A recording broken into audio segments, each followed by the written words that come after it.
with the spirit, and perhaps to reunite her with the blue light. It's not a chance I would have had alone. I needed an outsider. Someone ignorant of our ways. But no, not ignorant. Are you trying to thank me, Ourea? Yes, of course. That's what you do.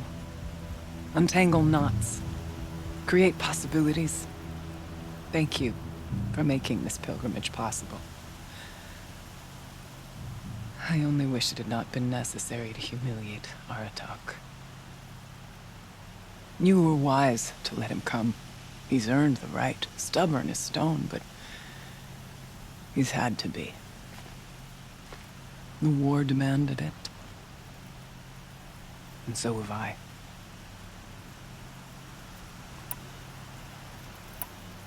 What did the war do to Aratak? He cut away everything until only his true self remained. Unyielding ice. No Banuk has more sheer will. He fought the Carja for 1,000 freezing nights, yet always rallied his hunters at sunrise. It is said he endured 23 wounds in those years. His hunters counted them. He never complains of one. Instead, he complains that life with me is harder. He's right. What have I ever given him but struggle? Now that I'm chieftain of the Werak, I don't suppose I can order you to tell me about Silence? Aratak would never have presumed to grasp for a secret of the Conclave, but you are not Aratak, and if you have dealt with Silence, your need is well apparent.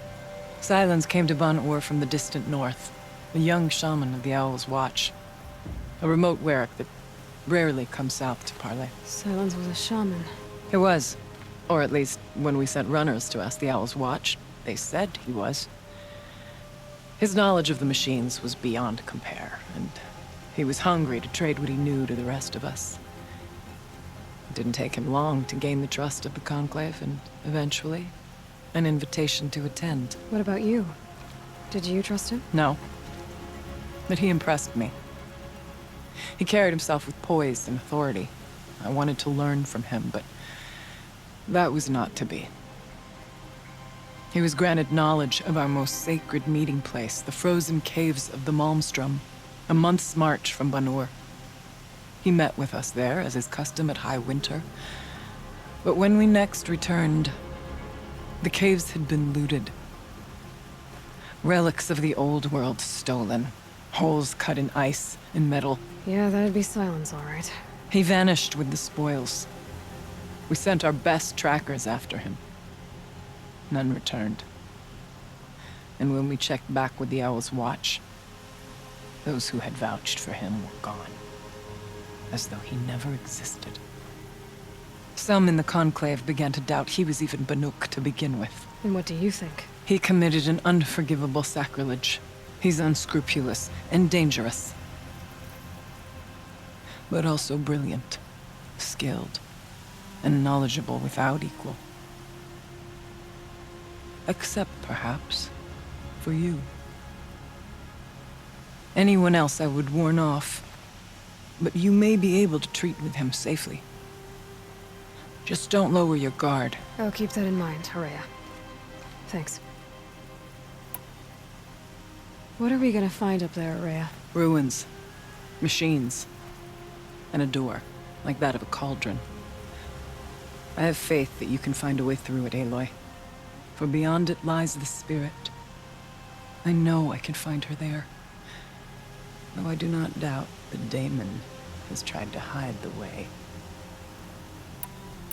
Aratak told me you were a captive of the Carja for a long time.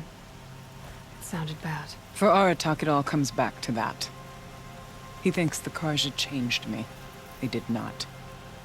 They merely sharpened my focus. When all else is lost, you think about what's truly important. The spirit. The blue light. The beyond. And my brother, too. Every time I felt the chill northern wind, I thought of him, worried for him. It hasn't been easy for you, Aurea. Getting back to this point. It was all to hear her voice again. This time, we both will. I'd like that. Are you ready then? Once we ascend, it will be hard to turn back.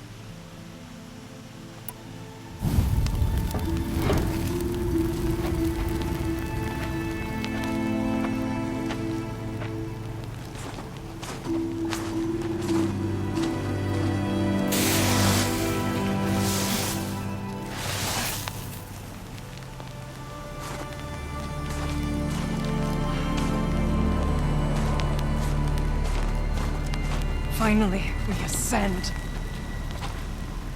How? I don't see a way up. Not up. Through. No, brother!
So you see, I too can call upon the power of the Old Ones.